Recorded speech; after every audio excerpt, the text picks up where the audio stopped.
पिछले सत्र में कठोपनिषद के जिन श्लोकों पर हमने चर्चा की,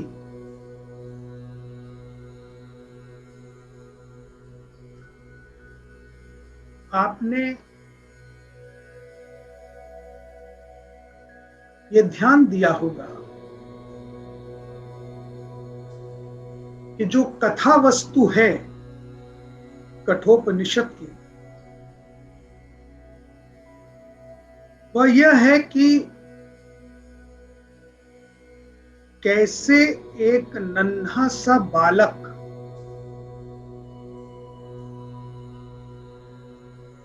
अपने पिता का मार्गदर्शन कर रहा है। एक नन्हा बालक जो कि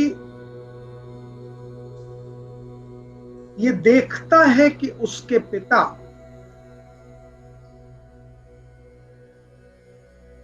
इच्छाओं की पूर्ति के लिए एक यज्ञ का आयोजन कर रहे हैं, और छोटा मोटा यज्ञ नहीं, विश्वजीत यज्ञ, अर्थात पिता की महत्वाकांक्षा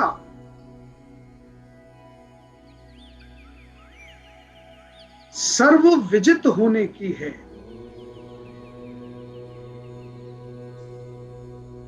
और इसलिए जब वह विश्वजित यज्ञ का आयोजन कर रहे हैं, तो उस आयोजन की जो शर्तें हैं, उस यज्ञ के जो नियम हैं, टर्म्स कंडीशंस हैं, कि सर्वस्व दान दे देना है। बालक नचिकेत ऑब्जर्व कर रहा है कि पिता यज्ञ का आयोजन तो कर रहे हैं, किंतु सर्वस्व दान करने का जो भाव होना चाहिए, वो भाव उनमें उत्पन्न नहीं हो पाया है। विश्वजित यज्ञ का जो मर्म है वो ये है कि सबसे पहले स्वयं को जीत लें, और स्वयं को जीतने का अर्थ है कि काम, क्रोध, मद, लोभ, मोह, इन सब पर विजय प्राप्त करें। किंतु बालक नचिकेता देख रहा है कि पिता तथाकथित विश्वजित यज्ञ का आयोजन तो कर रहे हैं, किंतु अभी तक स्वयं को भी जीत नहीं पाए हैं। और जो स्वयं को नहीं जीत पाया, वो विश्व को क्या जीते।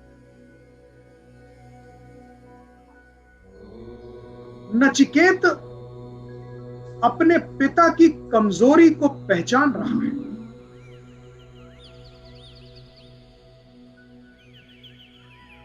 वो ये समझ रहा है कि पिता मोहग्रस्त हो गए, सर्वस्व दान करने का प्रण लेने के पश्चात भी वो सिर्फ नाकारा, बूढ़ी, जग्ध तृणा अर्थात घास भी न खाने के दांत बचे हुए जिन गायों में हो, दुग्ध दोहा जिन गायों का दूध पूर्ण रूप से दो लिया गया हो, निरिंद्रिया जिनमें कोई इंद्रियां बची ना हो, ऐसे गौओं का दान पिता कर रहे हैं, और जो उत्कृष्ट यूजफुल गायें हैं वो उन्होंने मेरे लिए बचा रखी। ये छोटा नन्हा बालक सोच रहा है, और फिर वो ये सोच रहा है कि जिस पिता ने सर्वजित विश्वजित युग यज्ञ का प्रण लिया है, और जिस यज्ञ के तहत उन्हें सर्वस्व दान करना है, तो उस सर्वस्व में तो मैं भी, उनका पुत्र भी तो पिता का एक अंग हूं। तो मेरे लिए गाय क्यों बचा रहे हैं? मुझे स्वयं को भी नहीं बचाना चाहिए, मैं भी तो उन्हीं की संपत्ति हूं। और इसलिए वो जाकर अपने पिता को झकझोरता है। और पिता भी कोई छोटे मोटे पिता नहीं, गौतम वंश के वंशावली वाले महर्षि अरुण के पुत्र महर्षि उद्दालक, यानी ज्ञानवान वेद पाठी। किंतु बालक नचिकेता देख रहा है पिता से मोह नहीं छूटा है, इसलिए वो जाकर पूछता है, हे पिता, सर्वस्व दान करने का प्रण लेने वाले महर्षि, आप मुझे किसे दान में देंगे? पिता के लिए बड़ा ऑकवर्ड क्वेश्चन है। पिता बालक के बालहट पर एम्बैरेस्ड फील कर रहे हैं, शर्मिंदगी हो रही है कि ये बच्चा आके क्या पूछ रहा है सबके साथ। लेकिन बालक नचिकेता श्रद्धा से भरा हुआ हृदय है, वो बार बार पूछ रहा है, पिता, प्रथमम द्वितीयम,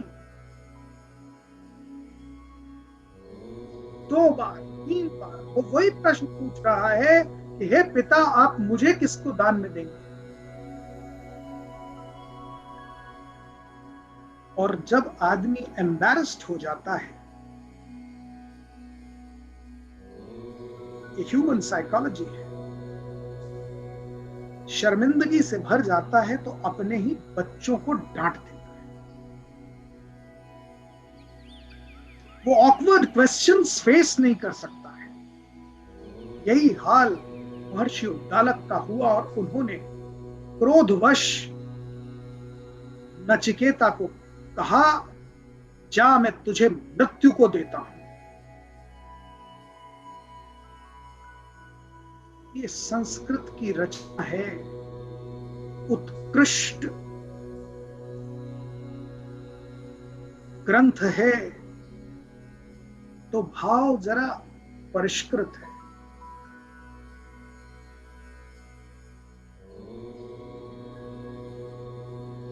प्राकट्य ऐसा है कि जा, तुझे मृत्यु को दान देता हूं। पर यदि वर्तमान के भाषा में, वर्तमान के भाव में इसी बात को अगर आप रखेंगे, तो ये एक प्रकार का उत्तेजना से भरा हुआ भाव है कि जा, मर जा। जब क्रोध में कोई व्यक्ति भर जाता है और कोई बालक बार बार उन्हें तंग कर रहा हो, तो आज भी माता पिता गुस्से में कहते, जा, मर यहां से, जो करना है सो कर।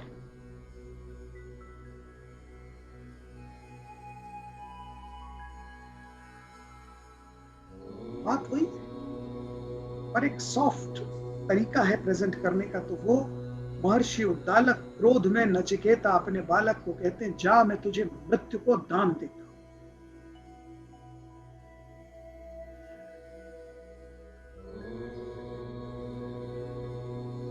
बालक नचिकेता ऑर्डिनरी बच्चा नहीं है।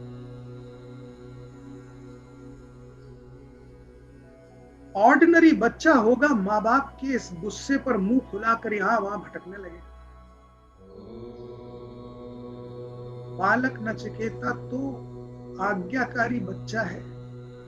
वो समझता है कि ये पिता का गुस्सा नहीं है, आदेश है। पिता मुझसे चाहते हैं कि मैं मर जाऊं,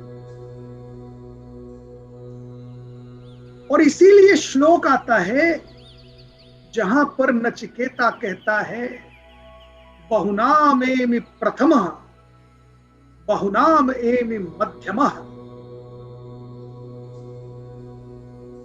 पिता के आज्ञाकारी शिष्यों में या पुत्र भक्ति में बहुत सारे शिष्यों में से तो मैं प्रथम शिष्य, प्रथम श्रेणी का हूं। बहुतों में मैं मध्यम श्रेणी का हूं, किंतु मैं निम्न श्रेणी का तो कतई नहीं। मैंने पिछले सत्र में आपको बताया प्रथम श्रेणी के शिष्य या पुत्र वो होते हैं जो माता पिता का भाव समझकर उसके अनुसार कृत्य करते हैं। वो ये पढ़ लेते हैं कि माँ बाप चाहते क्या है, और जो माँ बाप चाहते हैं, जिनमें माँ बाप की खुशी है, बच्चे वही करते हैं। वो प्रथम श्रेणी के बच्चे होते हैं। मध्यम श्रेणी के वो बच्चे हैं जो ओबीडियंट है, जो माँ बाप के आदेश का अक्षरशः पालन करते हैं। अर्थात मन का भाव पढ़ पाए ना पढ़ पाए, लेकिन अगर कोई बात कह दी है तो फिर उस कहने को मानते, उसके अनुसार ही आचरण करते। ये मध्यम श्रेणी के शिष्य या बालक होते हैं। किंतु जो कहने पर भी ना करे वो निम्न श्रेणी का बच्चा माना जाता है। ये आदेश का पालन भी नहीं कर रहा। तो नचिकेता सोच रहा है ना तो मैं निम्न श्रेणी का हूं, अरे मैं तो कितनी जगहों पर प्रथम श्रेणी का हूं। माँ बाप के मन का भाव पढ़कर कार्य करता हूं, और किन्हीं क्षेत्रों में शायद मैं मध्यम श्रेणी का हो सकता हूं, जहां माँ बाप का जो आदेश है वो तो पूर्ण करना ही है। और आज तो पिता ने ये आदेश दे दिया है कि मैं मृत्यु को प्राप्त करूं, तो अब इस बात को टालने का तो प्रश्न ही नहीं। बालक नचिकेता मृत्यु को वरण करने के लिए तत्पर हो जाता है। अब आप देखिए कितना खूबसूरत वर्णन है। कठोपनिषद के भाव को समझिए कि वही पिता जिसने क्रोधवश ये उद्बोधन कर दिया है, आक्रोश में आकर कह दिया जा मर जा तू। जब बालक मरने को तैयार है तो पिता द्रवित हो गया। कोई पिता, कोई माता ये थोड़ी चाहता है कि बच्चा मर जाए।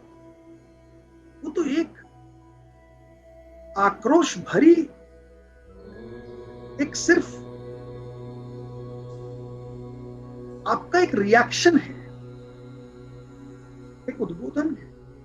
आक्रोश में बहुत कुछ बोल जाता है, लेकिन कहा जाता है कि वाणी की परिष्कृति इसीलिए आवश्यक है कि तीर से अधिक चुभन होती है वाणी।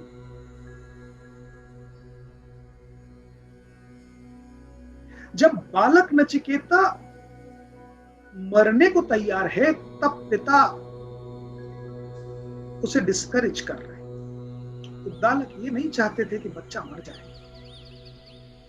वो तो सिर्फ एम्बैरेस्ड थे। वो तो सिर्फ सबक सिखाना चाहते थे कि डोंट एक्सपोज मी, क्योंकि बालक नचिकेता ने उनके हृदय की आंतरिक भावनाओं को एक्सपोज कर दिया था कि आप विश्वजित यज्ञ करने जा रहे हैं और गऊ में छिपा रहे हैं।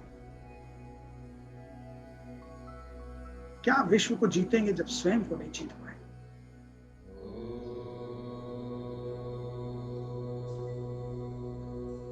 पिता डिस्करेज कर रहे हैं, अरे भाई ऐसे ही कह दिया था, छोड़ दो, जाने दो। अरे हम ये नहीं चाहते। लेकिन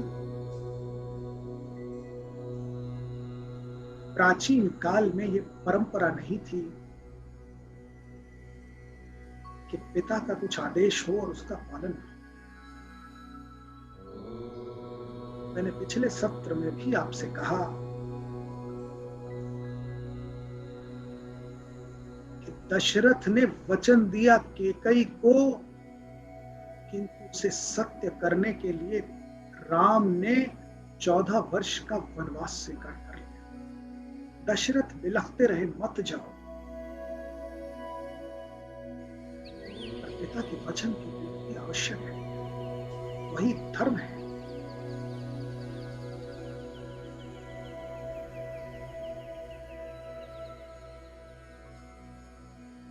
नचिकेता पिता को आश्वासन दे रहा है।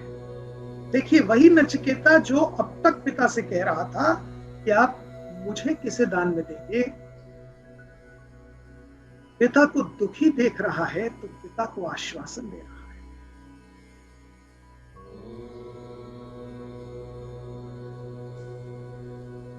पिता को मोटिवेट कर रहा है कि सत्य का मार्ग मत छोड़िए हे पिता।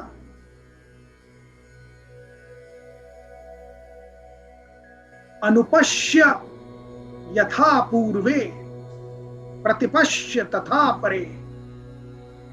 हे पिता, आंखें खोलिए और जरा देखिए, आज से पहले अपने पूर्वजों के कृत्य को याद कीजिए, स्मरण कीजिए।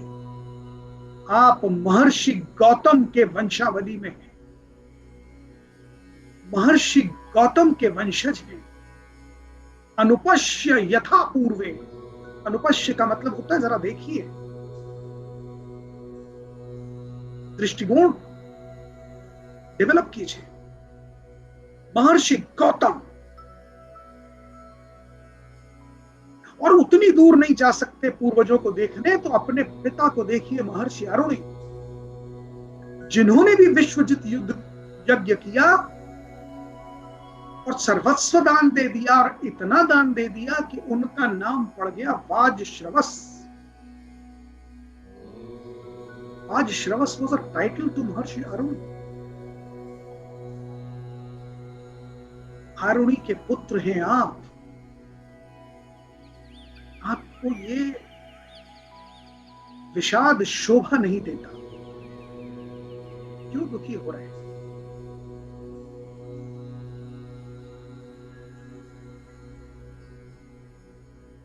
वो कहता है कि अरे मैं मृत्यु को प्राप्त हो भी गया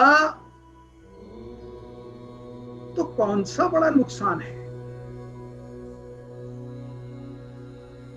स्वयमेव मृत्युः स्वयमेव आजायते पुनः।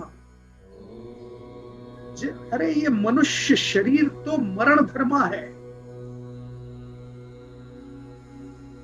इस शरीर की मृत्यु तो इसी प्रकार है जैसे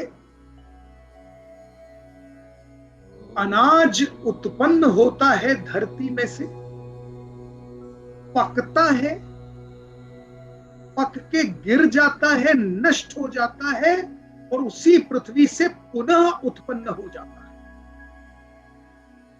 ये तो साइकिल है। जिस प्रकार अनाज पकता है, गिरता है, फिर उत्पन्न होता है, उसी प्रकार ये मरण धर्मा शरीर है। यदि मैं मृत्यु को प्राप्त हो भी गया तो कौन सी बड़ी बात है, पुनः आ जाऊंगा, पुनर्जन्म हो जाएगा, फिर से आपके सामने प्रस्तुत हो जाऊंगा।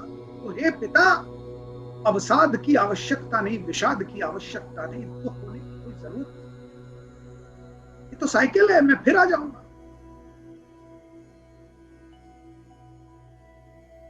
और इस प्रकार पिता को आश्वासन देकर, देखिए ज्ञान कितना बड़ा बना देता है। ज्ञान उम्र के सीमा को नहीं जानता। एक बालक का ज्ञान इतना बड़ा है कि वो पिता को आश्वासन दे रहा है कि आक्रोश में मत रहिए, विषाद अवसाद दुखी मत हो।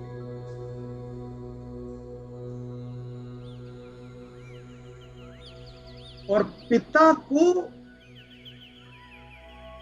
सारा ज्ञान देकर उनके विषाद को अवसाद को कम करके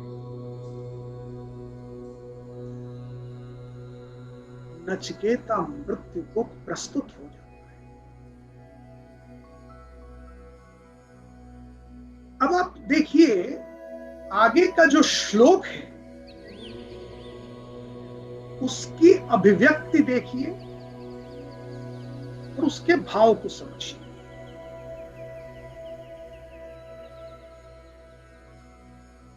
नचिकेता यम के द्वार पर पहुंच गया है।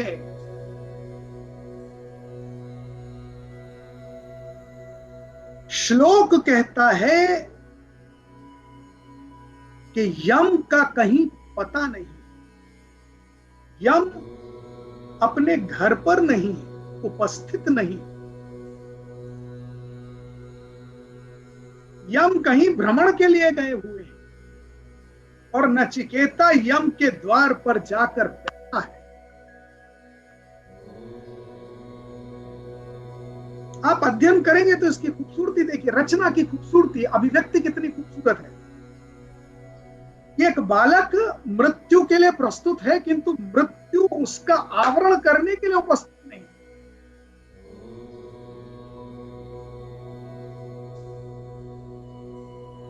कमाल की बात है कि प्रत्येक मनुष्य मृत्यु से भयभीत है,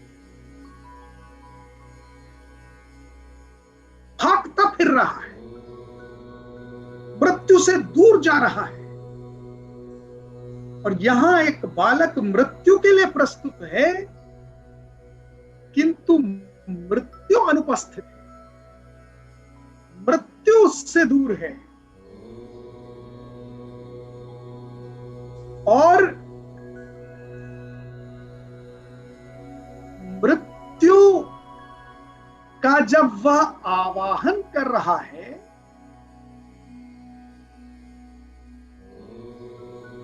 तो मृत्यु का कहीं पता नहीं। श्लोक के अनुसार बालक नचिकेता यम के द्वार पर 3 रात्रि दिवस भूखा प्यासा बैठा है, मृत्यु का, यम का इंतजार कर रहा है, प्रतीक्षा कर रहा है कि कब यम आएंगे और मेरा आवरण करेंगे। श्लोक में जिस शब्द का प्रयोग हुआ है कि अनशन कर रहा है, अनशन अर्थात भूख और प्यास के साथ वो बैठा है, प्रतीक्षा कर रहा है कब यम आए और मेरा आवरण करें।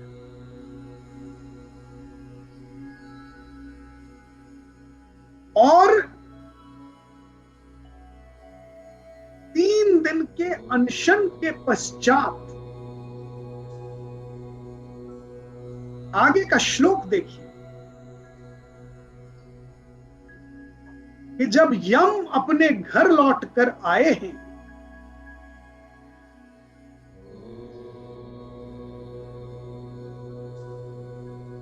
तो यम की पत्नी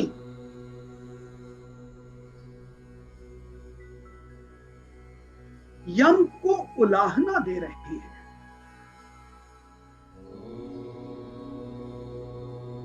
न सिर्फ उलाहना दे रही है बल्कि प्रत्येक पत्नी की तरह से अपने पति को ज्ञान भी दे रही है, शिक्षा भी दे रही है, समझा भी रही है कि व्यवहार कैसे करना चाहिए, आचरण कैसे करना चाहिए, क्या करना चाहिए। प्रस्तुति इतनी खूबसूरत है कि यम की पत्नी यम को समझा रही है, कहां थे प्रभु कहां भटकते रहते हैं? कुछ पता है आपको कि आपके घर में क्या हो रहा है?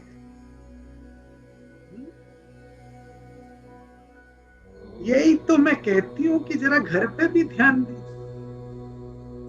यहाँ वहां भटकते रहते हैं, जाने क्या करते रहते हैं, पूछो तो बताते भी नहीं। और हर पति की तरह यम घबराए हुए से पूछ रहे, अरे भाई हुआ क्या, ये तो बताओ। मैं इसको थोड़ा सा नाटकीय कर रहा हूं। श्लोक इतना बड़ा नहीं है। श्लोक तो सिर्फ इतना है कि पत्नी कहती है, हे सूर्य पुत्र वैवस्वत, क्या आपको ज्ञान भी है कि आपके द्वार पर स्वयं अग्नि के तेज से उत्प्रोत एक बालक ब्राह्मण 3 दिनों और 3 रात्रि से भूखा बैठा है।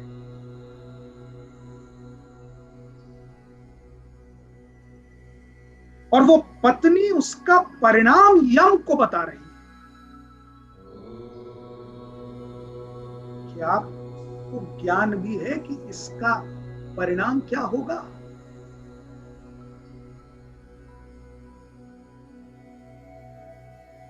यदि आपके द्वार पर कोई ब्राह्मण 3 दिनों से 3 रात्रि से अनशन कर रहा है, भूखा बैठा है, तो जिस भी व्यक्ति के द्वार पर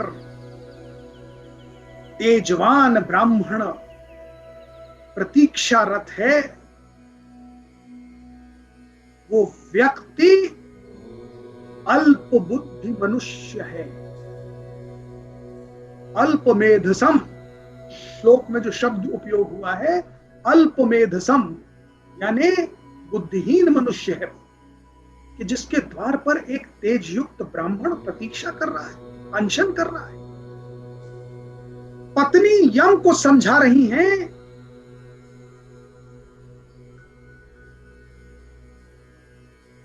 कि जिस भी किसी मनुष्य के द्वार पर तेजवान ब्राह्मण भूखा बैठा हो, उसका सारा पुण्य नष्ट हो जाता है। उसने आज तक जो कुछ कमाया है वो सब नष्ट हो जाता है।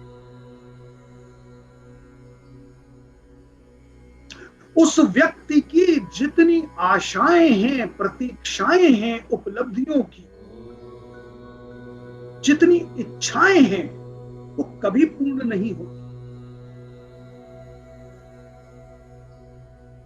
तो हे सूर्य पुत्र, हे वैवस्वत,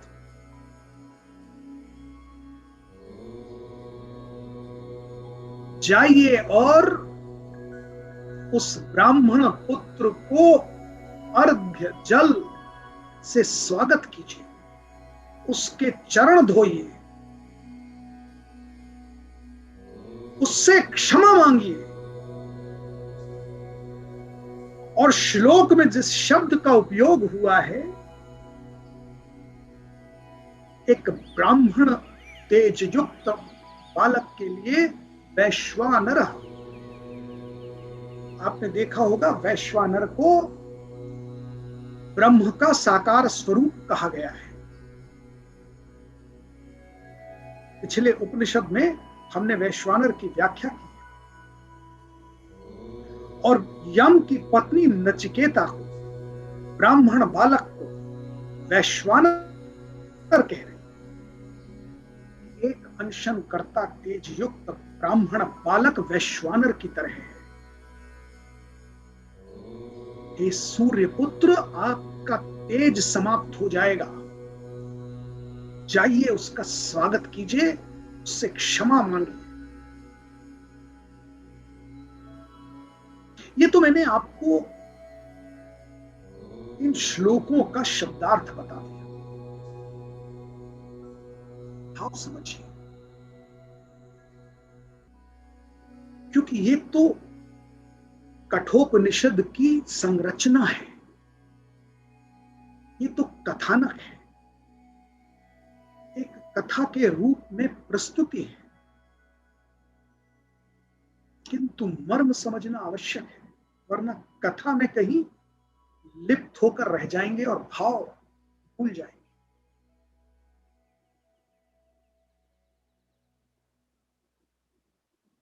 भाव ये है कि ब्राह्मण है कौन, जिसकी तुलना वैश्वानर से हो रही है। ब्राह्मण है कौन जिससे यम की पत्नी भयभीत है,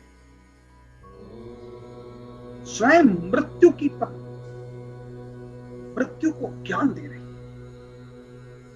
कौन है वो ब्राह्मण?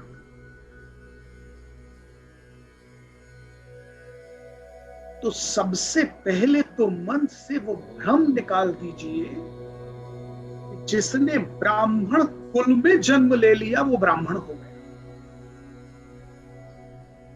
इससे बड़ा मतिभ्रम कुछ नहीं है,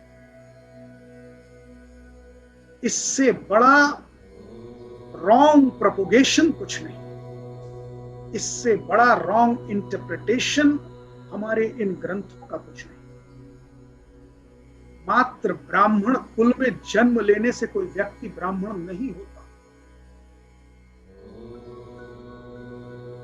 यदि मेरी बातों पर शंका हो तो भागवत पुराण पढ़ लीजिए, स्पष्ट बताया गया है।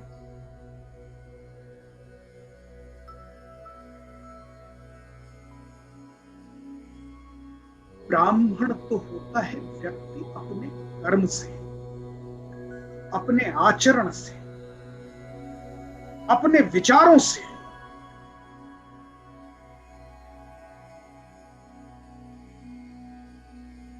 क्योंकि उसके अंदर अपने विचारों से, अपने आचरण से, अपनी वाणी से वो तेज उत्पन्न हो जाता है कि वो ब्रह्म का एक अंश हो जाता है। ब्राह्मण अर्थ क्या है? ब्रह्म के मार्ग पर चलने वाला। ब्रह्म अण ब्राह्मण, जो ब्रह्म के मार्ग पर अयन कर रहा हो, चल रहा हो। ब्रह्म अर्थात सुप्रीम पावर, और जो सुप्रीम पावर को आत्मसात कर रहा है, जो सुप्रीम पावर के अंश को अपने अंदर पहचान रहा है, वो है ब्राह्मण। जो सांसारिक गतिविधियों में, माया में, मोह में लिप्त होकर कमजोर हो चुका है, वो ब्राह्मण तो कतई नहीं। जिसमें सात्विकता का अभाव हो गया है, राजसिकता और तामसिकता का प्रभाव है,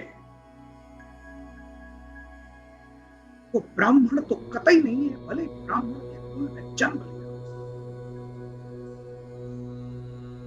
क्योंकि उसके अंदर वो तेज नहीं है।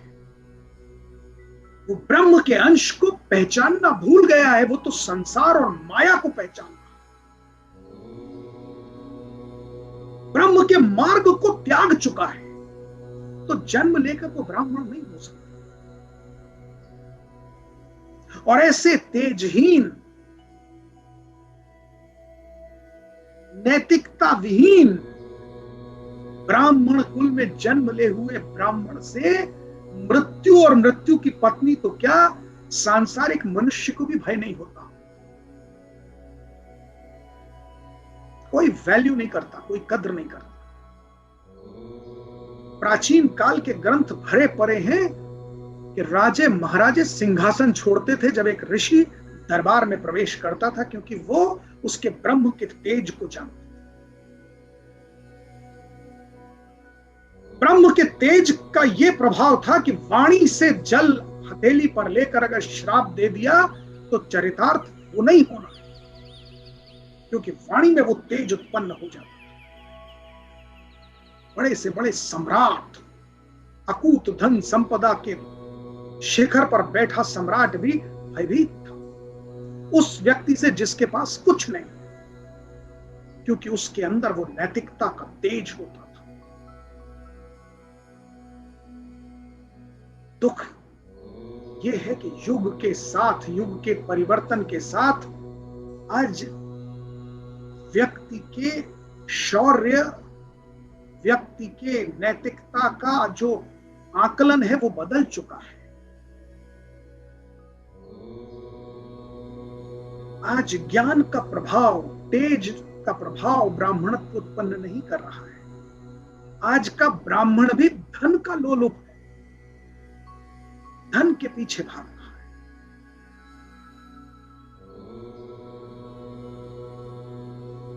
The possessions and the collections cannot develop that power what a moral courage can. तो नचिकेता उस मॉरल करेज का एपिटोम है, नैतिकता का, ज्ञान का वो एक स्वरूप है जिससे यम भयभीत है, क्योंकि यम के सामने प्रस्तुत है, ब्रह्म के ज्ञान से ओतप्रोत है। और यदि आप सोच रहे हैं इस कथानक के प्रभाव में कि कहीं कोई यम का घर है, बहुत बड़ा महल है, वहां जाकर ये नचिकेत बालक जाके बैठ गया है द्वार पे, तो ये तो कथानक का एक सिर्फ शब्दार्थ है।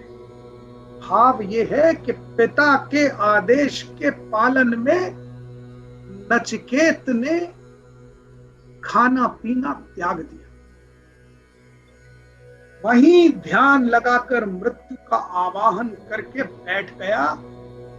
अब तो जब तक मृत्यु प्राप्त नहीं होती, न भोजन न जल, अब त्याग दिया। पिता मना रहे हैं, बेटा मत करो ये, जरूर बेटा, आपकी आज्ञा का पालन मेरा धर्म है। मनाते मनाते पिता गुस्सा भी हो गए कि ये क्या हट है, किंतु बालक नचिकेता ज्ञान से ओतप्रोत है। और आप देखिए उसके ब्रह्म तेज को, कहीं वो गया नहीं है किसी महल के द्वार पे जाके बैठ गया हो, ये तो शब्दार्थ है। भावार्थ है कि वो अपने ही पिता के आश्रम में कहीं किसी वट वृक्ष के नीचे ध्यान लगाकर बैठ गया है। मृत्यु आकर मुझे ग्रहण करो, अन्न जल त्याग दिया। और जो ये कहा जा रहा है कि यम अपने घर से कहीं बाहर है 3 दिनों के लिए, तो बाहर मतलब आप सोच के देखिए ना कि कोई एक दिन के अन्न जल को त्यागने से मृत्यु थोड़ी आ जाती है।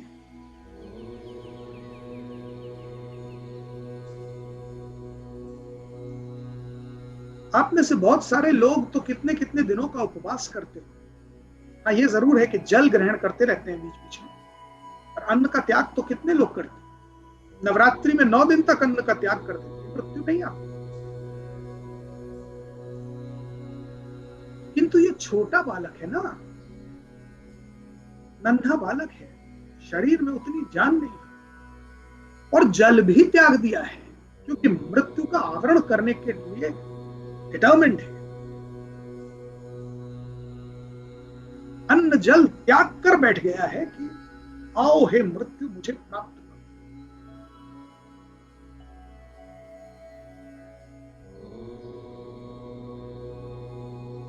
और ये पत्नी का जो चित्रण है वो समझिए बात क्या है, जो यम को उलाहना दे रही है।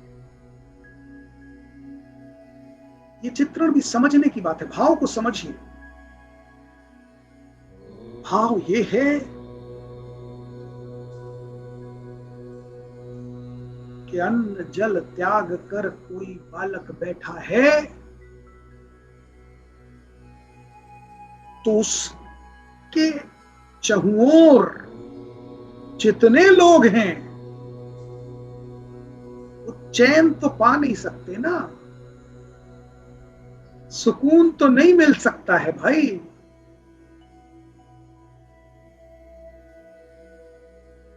आपकी नजरों के सामने अगर कोई अन्न जल त्याग कर बैठा है तो आप स्वादिष्ट भोजन तो ग्रहण कर नहीं सकते, जाएगा ही नहीं। आप सुकून से तो रह नहीं सकते, लगातार दिमाग में खुद का अरे बेचारा भूखा है, अरे बेचारा भूखा है,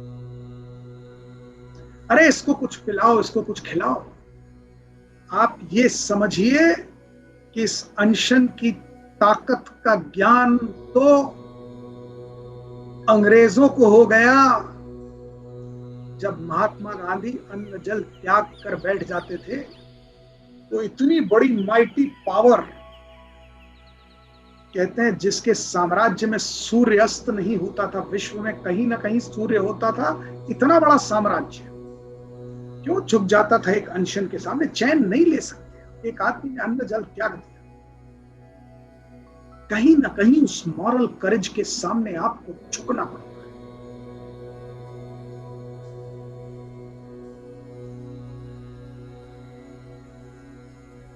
तो यहां वही बात यम की पत्नी के मुख से कहलवाई गई कि अरे क्या आत्मा मर गई है क्या आपकी, कि एक बालक अन्न जल त्याग कर बैठा है, आपको होश नहीं है? जाइए उसे कुछ भोजन कराइए, उसको कुछ जल दीजिए, उसका स्वागत कीजिए, वरना आपका सारा सुख चैन लुट जाएगा।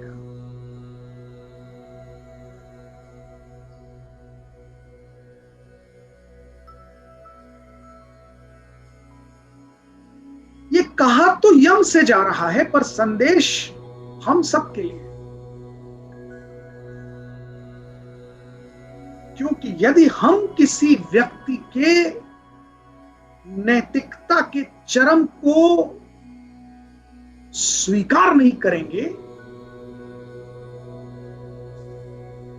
उस नैतिकता के समक्ष नतमस्तक नहीं होंगे,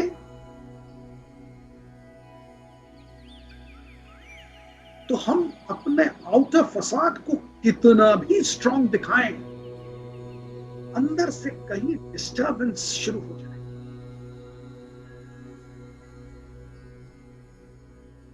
मैं आपसे प्रश्न करता हूं, आप स्वयं की आत्मा को टटोलिए, अपने आप को झकझोरिए, पूछिए कि आप अगर कभी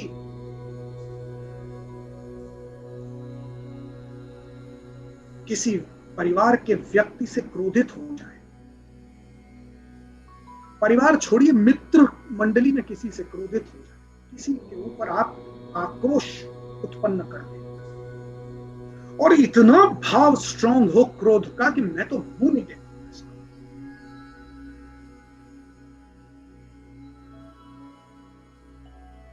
लेकिन वो व्यक्ति यदि आपके सामने अन्न जल त्याग कर बैठ जाए तो आपका क्रोध कितनी देर रहेगा?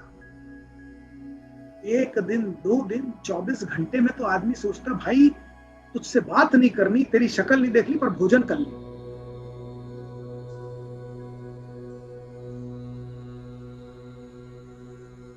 और वो उस व्यक्ति में यदि इस बात का हट हो कि नहीं मैं तो नहीं करूंगा भोजन जब तक आप स्वयं लाकर मुझे परोसे नहीं, तो आप अपने सारे क्रोध अभिमान को त्याग कर उसके सामने थाली लेकर पहुंच जाएंगे कि लो भाई खाना खाओ, लड़ो झगड़ो, मगर जीवित तो रहो। टटोल कर देखिए अपने आप, क्या आपका हृदय इतना पाषाण है कि कितना भी क्रोध हो, एक व्यक्ति आपके सामने मृत्यु को प्राप्त हो और आप उसको पानी ना पूछें? क्या ये संभव है? और यदि ये संभव है, यदि आपको ऐसा उत्तर मिलता है कि हाँ मैं तो इतना जिद्दी हूं कि मर जाए साला मर जाए, मैं तो पानी नहीं पूछूं, यदि आपको ऐसा उत्तर, वैसे तो नहीं लगता कि ऐसा कभी कोई व्यक्ति होगा, पर अगर ऐसा मिल गया आपको उत्तर, तो फिर आप समझिए कि कहीं ना कहीं वो मनुष्यता तो मर गई। इतना पाषाण हृदय हो गए आप। ये संभव नहीं है।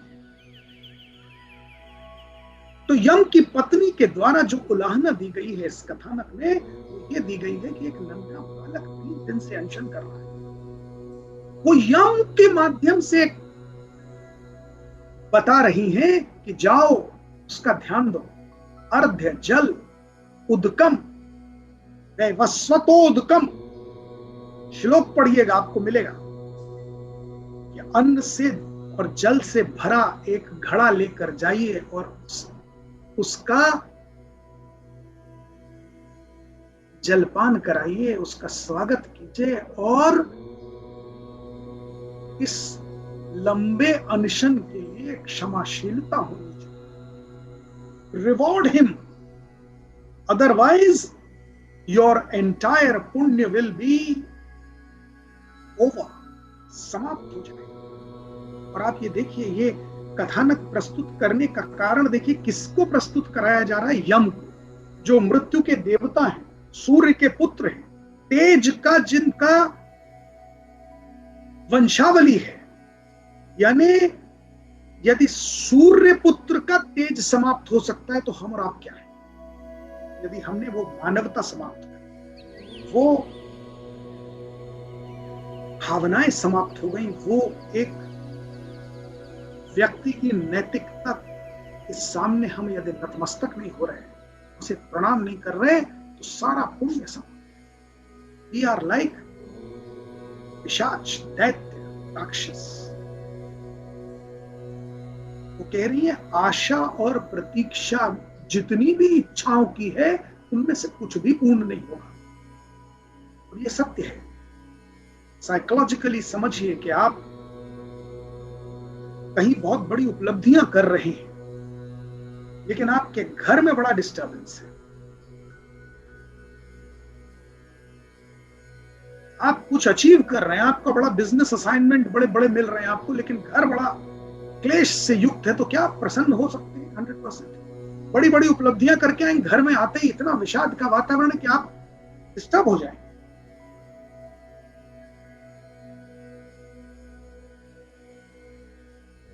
वो यम की पत्नी यम को उलाहना दे रही कि जाइए उनका स्वागत कीजिए, अर्ध्य जल से उनका सम्मान कीजिए और क्षमा मांगिए। तो ये जो नचिकेता 3 दिन से अनशन में बैठा है, अन्न जल त्याग कर बैठा है, प्रस्तुति ऐसी है कि यम स्वयं जाकर उस नचिकेता के सामने प्रकट हो गए और प्रकट होकर कह रहे हैं, हे ब्रह्म तेज से ओत प्रोत ब्राह्मण बालक, मैं क्षमाशील हूं कि मेरी वजह से तुम्हें 3 दिन अनशन कर, 3 रात्रि और 3 दिवस से तुम भूखे बैठे हो मेरे द्वार पर, और मैं तुमसे मिलने ना आ सका, इसके लिए मुझे क्षमा कर।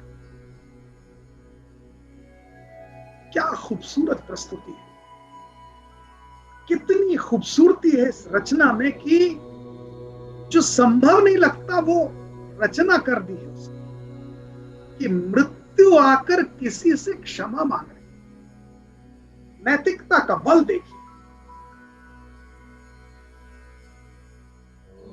सदाचरण, सद्भाव, सद अभिव्यक्ति का बल कहां तक ले जाया गया है, कितने शिखर पे पहुंचाया है। यदि आप में आत्मबल है तो मृत्यु आपके समक्ष क्षमाशील है। वो क्षमा मांग रहे हैं यम आकर कि मेरी इस धृष्टता को क्षमा कीजिए।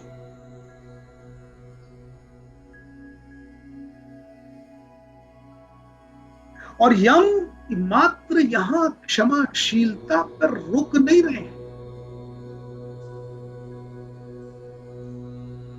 ये तो प्रकृति का नियम है, कुछ चाहिए तो कुछ देना पड़ेगा।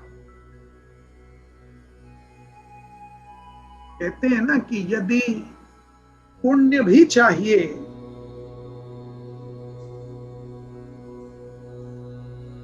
तो पाप का त्याग करना पड़ेगा, तो ही पुण्य मिलता है।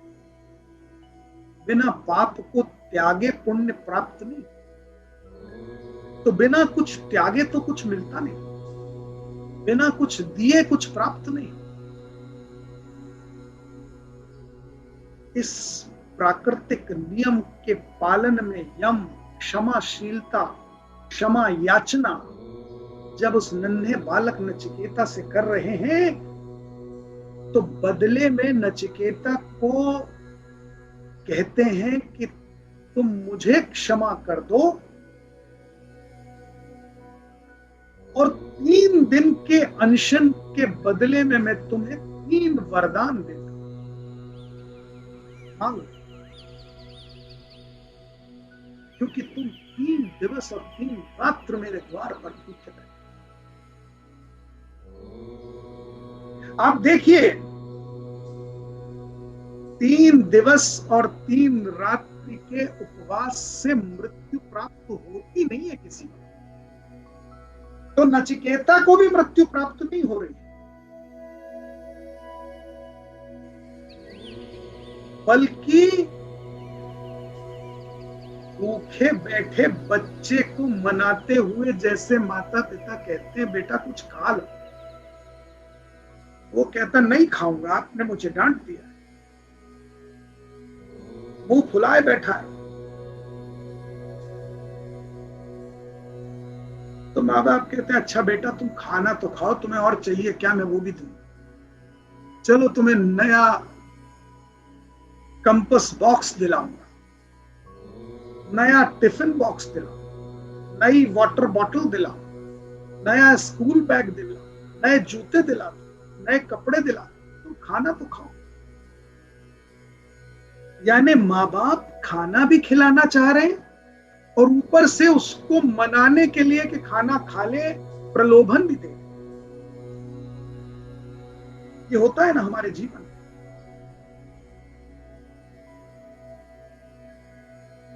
इसी भाव को देखिए कितनी खूबसूरती से प्रस्तुत किया है, कितनी सुंदरता है इस रचना में कि यम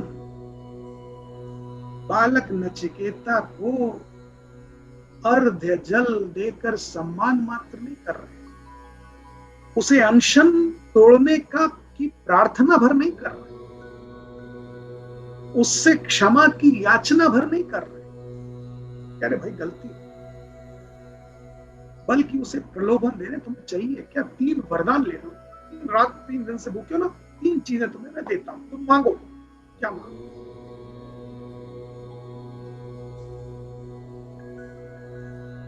और नचिकेता कोई ऑर्डिनरी बालक तो है नहीं कि वो वादे ले ले कि अच्छा मुझे स्कूल बैग दिलाएंगे ना, अच्छा मुझे साइकिल दिलाएंगे, अच्छा मुझे फलना दिलाएंगे।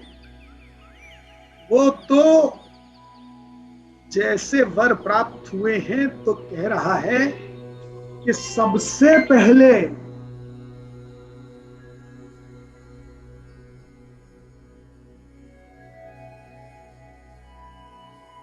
जो जिसके वजह से मैंने ये अनशन किया है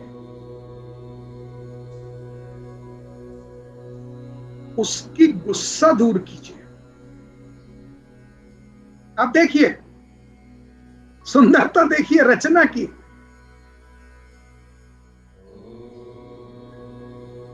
आपने कभी किसी बालहट को अगर झेला है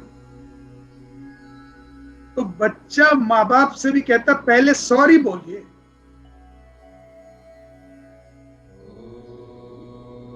बाकी सब ठीक है खाऊंगा, फिर पहले सॉरी बोलिए। बालहट है, आप उसको इतना कुछ दे रहे हो, करा वो सब कुछ नहीं, पहले सॉरी बोलिए, पहले ये मानिए कि गलती आपकी है। और वात्सल्य से भरा हृदय कान पकड़ के कहता है, हाँ भाई मेरी गलती, मैं गलत तुम सही। फिर वो कहता है, आप गुस्सा तो नहीं है मुझसे? हाँ भाई नहीं है। अच्छा फिर फ्यूचर में तो नहीं होंगे गुस्से? अच्छा नहीं होंगे, नहीं होंगे बेटा, बिल्कुल नहीं, तुम तो इतने प्यारे हो। उसे भोजन कराने के लिए माँ बाप उसकी सारी शर्तों को मानते चले। हाँ भाई तुम अच्छे, जैसी तुम्हारी इच्छा, जो तुम चाहो। वो भूत वर्तमान भविष्य के वादे ले रहा है। पहले भी आप गुस्सा हुए थे, अच्छा भाई तब भी गलती थी, अभी आप गुस्सा है क्या? नहीं नहीं बेटा नहीं। तो आपकी गलती है ना? हाँ है। कान पकड़ के माफी मांगिए। हाँ कान पकड़ के। फिर फ्यूचर में तो गुस्सा नहीं होगा? नहीं नहीं नहीं होगा। क्योंकि उस बालक के मन में आपसे आपके लाड़ प्यार की इतनी प्रबल इच्छा है कि वो चाहता है कि माँ बाप के लाड़ से कहीं मैं वंचित ना हो। वो अश्योरेंस चाहता है, बार बार अश्योरेंस चाहता है। वो आक्रोश से भरे उन कटु शब्दों की पुनरावृत्ति नहीं चाहता, पुनरावृत्ति ना हो। मुझे मेरे माता पिता का गुस्सा एक मिनट के लिए भी झेलना नहीं। वो तो बस मुझे प्यार करें, लाड़ करें, मेरे ऊपर न्यौछावर रहें, यही बालक नचिकेता की इच्छा है। पहला वर क्या मांग रहा है? Now please pay attention over here and get the message of Kathopanishad.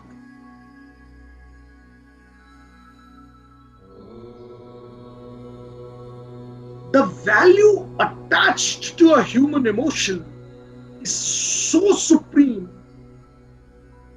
that even if a death is asking you to seek something, some reward, you're saying that I need the fulfillment of the human emotion, the affection, the love.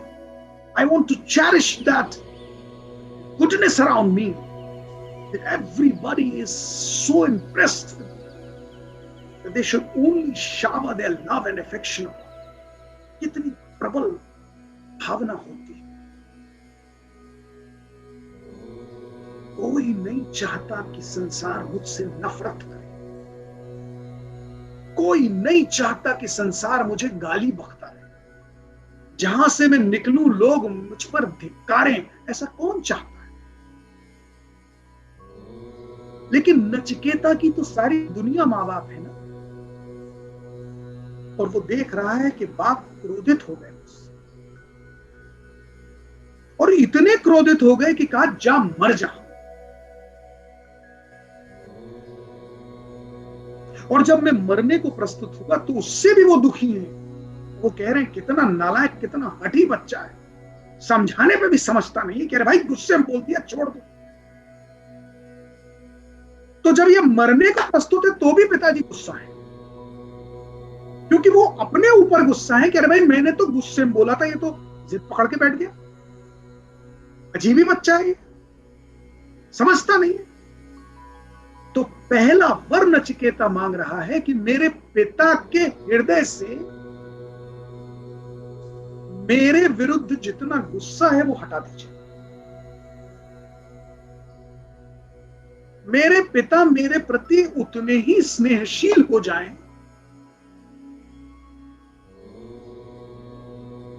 Word use in the श्लोक is Sumana, अर्थात उनका मन मेरे प्रति लाड़ प्यार से भर जाए। सुमना, मन उनका अच्छा हो जाए मेरे प्रति, वो अपने क्रोध को ही भूल जाए मेरे प्रति, वो मुझे फिर से इतना प्यार करें जैसा वो बचपन से मुझे करते आए। मेरी जिद, मेरे हठ को सबको भूल जाए।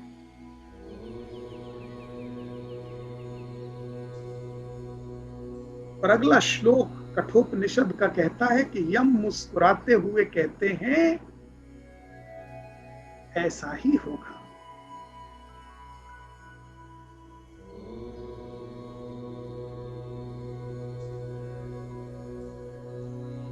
यहां से लौट कर जब तुम जाओगे, लौट कर अर्थात मृत्यु के मुंह से वापस जीवन में जाओगे,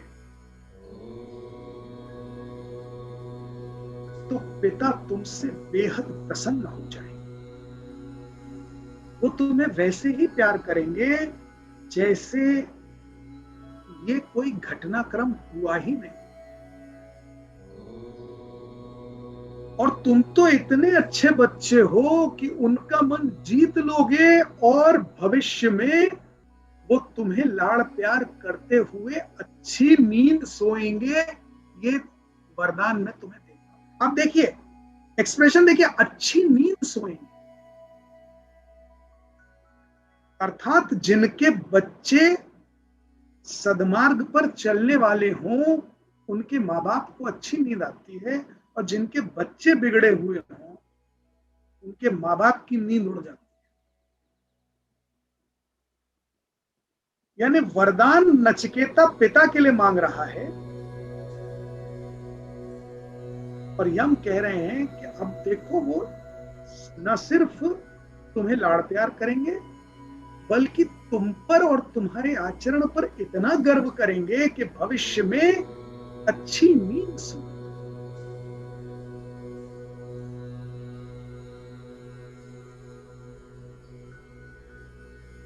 और ये संभव है कि नहीं? ये आम जीवन में होता है कि नहीं?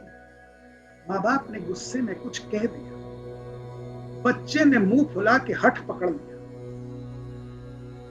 माँ बाप ने बाद में उसको मना लिया, उसकी सारी शर्तें मानी, उसको प्रलोभन दे दिया, और वो बालक नॉर्मल हो गया, ठीक हो गया, भोजन करने लगा, खेलने कूदने लगा।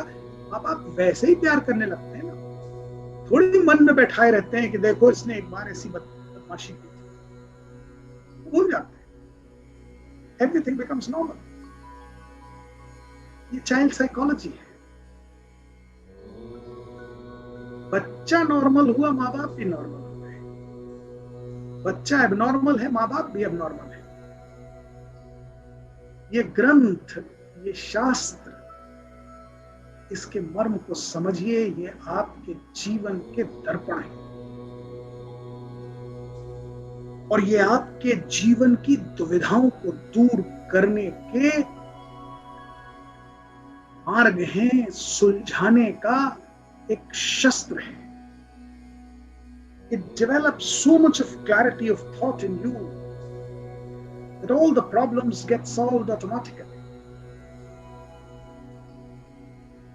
No more remain confused because you get a ready-made answer. These scriptures are created by those who have experienced the life, and that is why they are called concentrated wisdom. ये wisdom का एक निचोड़ है, ये ग्रंथ ज्ञान से ओतप्रोत है। जब बालक नचिकेता को यमराज ये वरदान दे देते हैं, जाओ तुम्हारे पिता तुमसे अति प्रसन्न रहेंगे, और नाम लेकर उस श्लोक में नाम लेकर बताया, आरुणिपुत्र उद्दालक तुमको मृत्यु के मुख से वापस आया देखकर अत्यंत प्रसन्न हो जाएंगे, तुम्हें गले लगा लेंगे, तुम पर गर्व करेंगे, और तत्पश्चात अच्छी नींद सोएंगे। बालक नचिकेता प्रसन्न हो जाए। यम भी सोच रहे हैं बालक है, बालपन के वरदान मांग रहा है, ना तो ये कोई घोड़ा मांग रहा है, ना गाड़ी मांग रहा है, ना बंगला मांग रहा है, ना कहीं कोई धन संपदा मांग रहा है, ना लंबा जीवन मांग रहा है, ना पुत्र मांग रहा है, ना कहीं कोई पशुओं का धन मांग रहा है। ये तो बस कह रहा है मेरे पिता मुझसे प्रसन्न हो। बालक है, बालपन के वरदान मांग रहा है। यमराज भी सोच रहे हैं सस्ते में छूटे, अभी पता नहीं है ना कि ये नचिकेता किस मेटल का बना है। आगे जाकर यमराज किस यमपाश में फंसने वाले हैं वो यमराज को भी ज्ञान नहीं। वो तो नचिकेता के बालपन के जाल में फंस रहे हैं। ये तो नचिकेता की गुगली है। पहला सस्ता सा छोटा सा एक वरदान मांग लिया और पटाख से यम ने दे दिया। फिर यम पूछते हैं, हे नचिकेता दूसरा वरदान क्या है वो मांग लो। 3 वरदान की बात हुई है, अभी तो पहला मांगा है।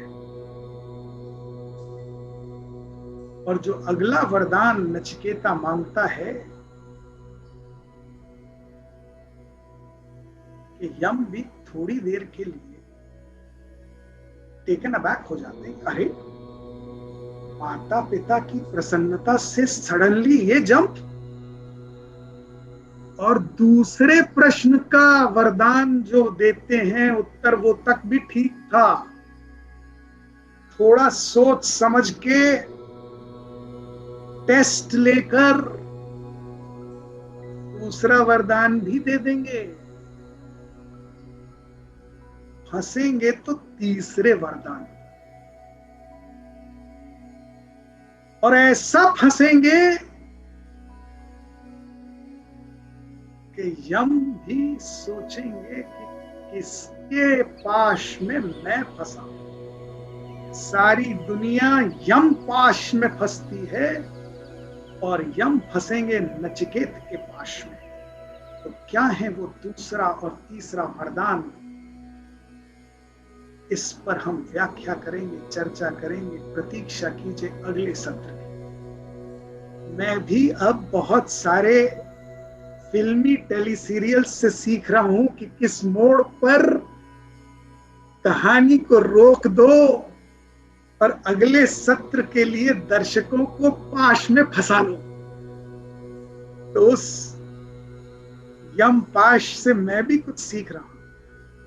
तो प्रतीक्षा कीजिए अगले सत्र की, जिससे आपकी उपस्थिति एंश्योर हो, मेरी दर्शक मंडली में कोई कमी ना हो और आपके अंदर उत्कंठा में कोई कमी ना हो।